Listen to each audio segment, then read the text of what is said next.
Hello everyone, and this is so exciting. I'm so thrilled to be here with the Off-Broadway Alliance and with all these wonderful legends with whom I've worked and with whom I hope to work, and just inspired so much by all of you. I was so worried when I heard from Christine that something about a legend, and I thought, oh, I hope it has nothing to do with vampires or wearing a tatty sable coat. Luckily, this is the fur-free legend award, although I did hope to get some sort of red velvet cape. These are, anyway, I can frame it. So, I don't know how to begin to tell you how important Off-Broadway is to me, and how it has remained the most important source of a lot of my inspiration and energy. I first came to Off-Broadway doing Chris Durang, and the theater we used then was the Direct Theater in Hell's Kitchen, and you know, you had to be pretty intrepid as a theater goer to venture to some of these places. The buildings were crumbling, often unheated. There would be a John that no one would use. Certainly none of that for the artists, who would all be getting ready in one small room in the back with one like little mirror. And it was glorious, so much fun, and just wild and free, and it was just fantastic. And we did our second play at the Direct. We did Titanic and Das Lusitania, written on little tiny scraps of paper, because we were sort of improvising our way through. And then during this very short run at the Direct Theater, we came one night and the theater had been condemned and there's no anyway.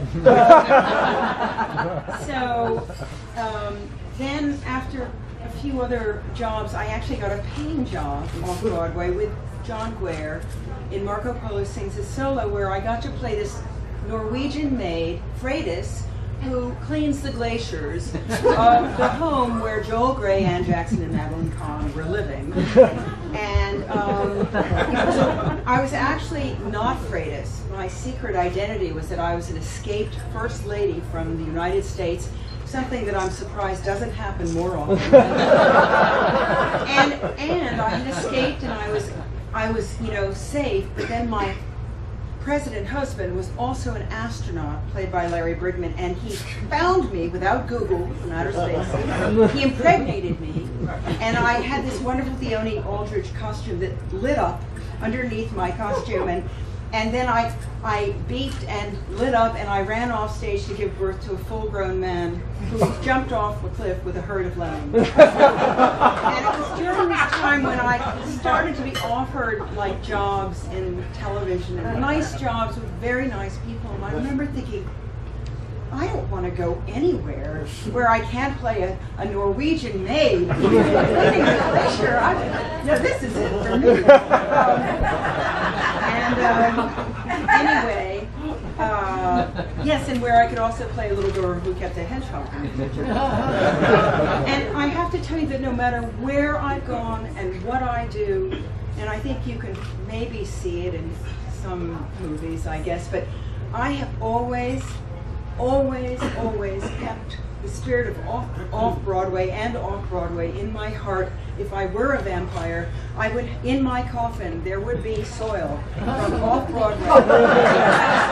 It continues to inspire me, and of course my husband too. When I married Jim Simpson, my brilliant husband director, he also worked Off-Broadway, and he got a little sick of doing wonderful new work with wonderful actors that he couldn't pay and who would also get sick because there was no heat and no anything. So he had this vision of the Flea that would honor this particular kind of work off Broadway, like a little greenhouse that nurtures young talent and established talent that wants to do something a bit different, that's not as commercial.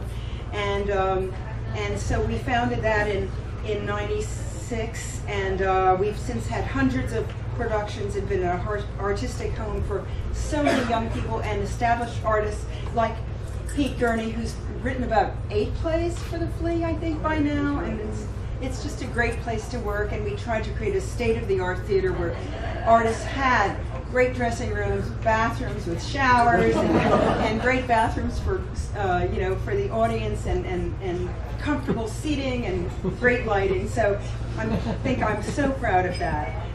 And I really think that one of the reasons Vanya and Sonia and Masha and Spike has been such a huge success, not only at Lincoln Center but also coming to Broadway, is it's been imbued by Chris's history with so much, the wild, unexpected, surprising spirit of that kind of work that the Off-Broadway Alliance honors here tonight. And I couldn't be more proud to receive this, and I'm thrilled, and I thank you all so much.